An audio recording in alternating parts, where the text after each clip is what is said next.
Hello. I thought I'd make a short video to help you understand how you might use this little calculation spreadsheet I put together. I hope that this will help some of you. I've got some questions come in, and it was clear that it's not obvious what's going on in the spreadsheet. I know I explain it somewhere there, but it's not intuitive exactly how thing is put together. So I thought I'd take a few minutes to walk you through how the spreadsheet is put together, and you can then understand how to use it from going forward. So just to explain, the beginning where you start in putting and working on the spreadsheet is you start with determining whether you think in miles or in kilometers. If you normally plan your races or manage your race because you work in miles, then you start with the miles tab. If instead you work in kilometers, you work on the KM tab. So you can see at the bottom in really small font down here is the tabs where they've got the labels A100 MI, that stands for miles, or A100 KM, and that stands for kilometers. So the first thing I would do is select which tab you want. For me, I work in kilometers best, so I will not need the miles tab. So I'm going to work on the kilometers tab. So the first thing I would do if I were you is I would hide the tabs you don't need. So I would hide the tabs with MI in them if you're going to do kilometers. Or if you're only working on miles, then you'd hide the KM tab. So here I'm hiding the MI tabs.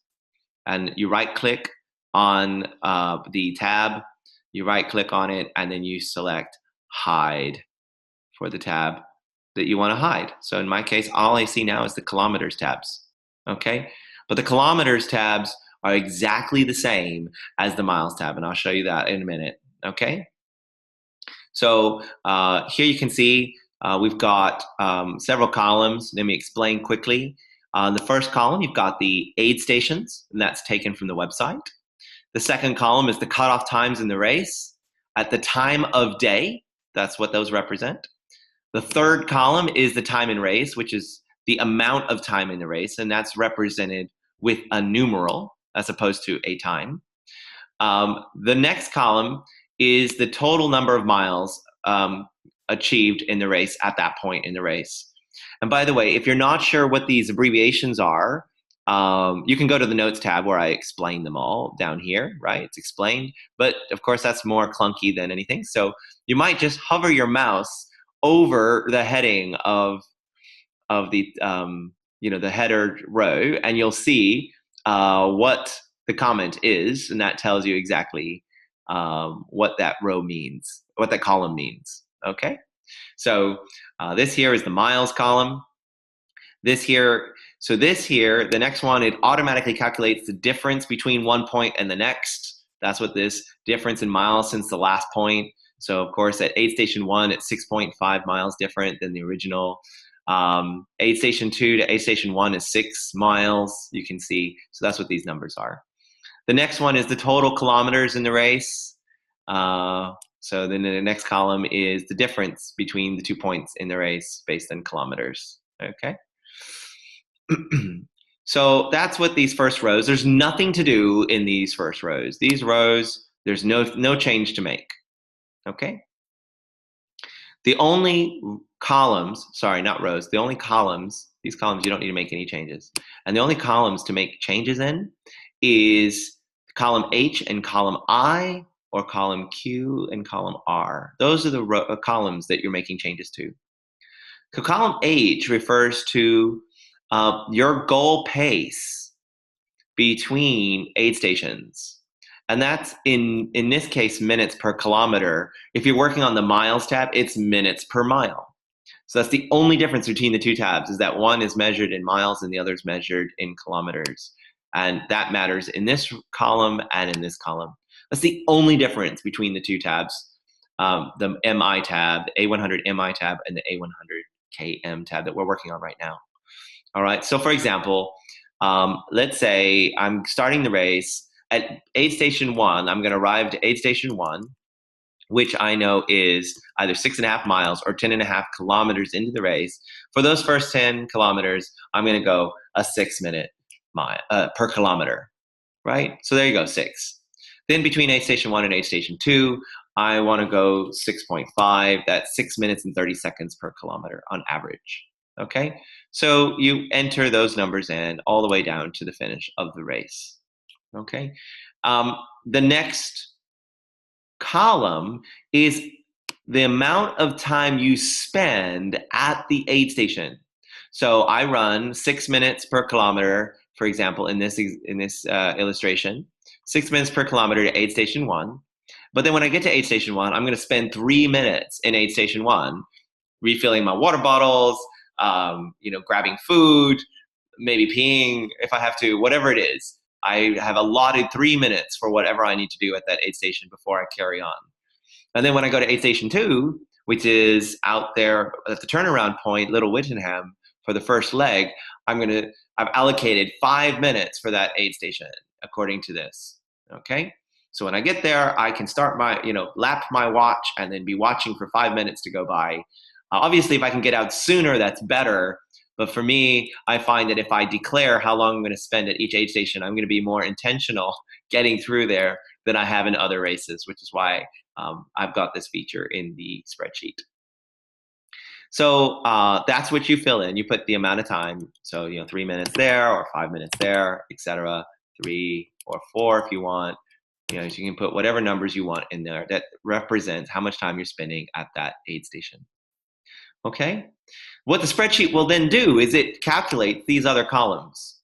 So these other columns are about your goal average minutes per kilometer. So most of us have Garmin watches or Suunto watches that give us our average pace overall the course of the race. This tells you what that average pace would be at that point in the race. And this accounts for both the pace you've been going and the amount of time you spent at the aid station static, right? So this gives you the real results of your pace.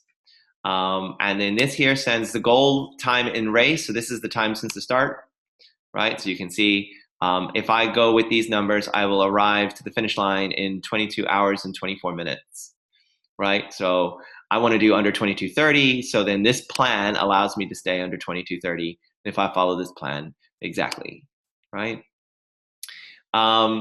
This here, the next column is the time of day for the goal. So I know what time of day I need to be at these points if I'm on track with my goal, right? So for example, I will get to the 50-mile mark and meet my first pacer at 7:38 p.m., all right, according to this. Now, the next set of columns is exactly like this set of columns. So this set of columns is about our goal.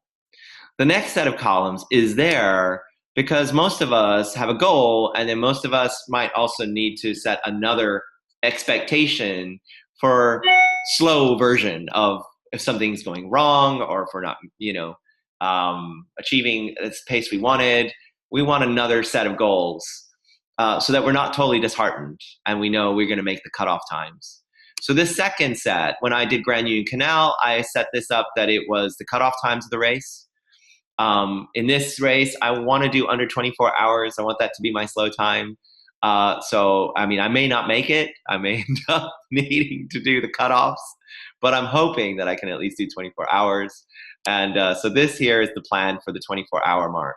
You can see because that's this last here, finish in Goring, time in race, 23:59, which is 9:59 a.m. time of day. All right. So again, you can edit these, to be 6.25 or whatever it is, and then you can see what difference it makes to your end time. Okay.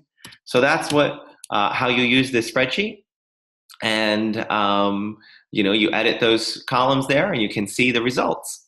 Now, what is the other tabs for? Just out of curiosity, if you have a team of people coming, maybe pacers or support crew, and they need to work out what times they should meet you at the different points. This is a chance for you to know the answer to that question. They say, well, what time roughly will you be there in your plan? You can say, right, I'm going to be at the 50-mile mark here. I'll be at the 50-mile mark at between 7:38 and 20:26. So 8:26 p.m. So Adam will be ready to run with me sometime between that slot, right? So he's going to arrive. He's going to arrive a bit earlier than that, but he's going to arrive so that he can meet me. So if I'm coming through around 7:30, he's ready to go, right? Or if I'm coming through around 8:30, he's not surprised. Okay, so that's sort of the range. Of course, the latest I can get there is midnight because the cutoff time of day is midnight. You can see there, right? So this is information that's useful. It's only the bit that's useful for the team. So Adam, and then Sarah's meeting me here at aid station at 75 miles, and you can see the time and race. I'll meet her sometime between, sorry, not that one, but the next one. You can see I'll meet her sometime between 1:25 and 3 a.m. if everything is going according to plan. Okay, so that's what this is useful for. This tab is for planning and getting your team together. The other two tabs you probably won't use. They're contact tabs for the team to know each other. And the food tab was I had a support team in Grand Union Canal Race, and they me. I used this to help them know what I could eat and what I couldn't, so I didn't have to tell them during the race. So anyway, I hope this is all sort of explained in the notes, but I hope the little video has helped. And by the way, if you're not sure what paces you should do at all and you kind of don't want to figure it out, you can, of course, go to the website that I highlighted for you in the on the website. You can see it, or you can see it on the group. I shared it, but this is the website. You can see here you have a little slider, and you can figure out if you were going 24 hours. You can see what pace you need to go throughout the race. This is the pace, split pace between aid stations that you would need to go. This here is how what time you'll be in the race. How long in the race you are. So you can use that to calculate what time of day it is, and then tell your friends that you can meet them. So you can use this website for 90% of what you need to do if you're not trying to get a specific time to the T, and don't need to plan your aid stations. You don't need to use the spreadsheet. You can just use this website. So I hope that between these two resources, that your planning of the race is going well. And I look forward to seeing you at the start line. Let me know if I can help you in any way. But I'm really excited to meet all of you on a week from Saturday. Good luck and have a great taper this week.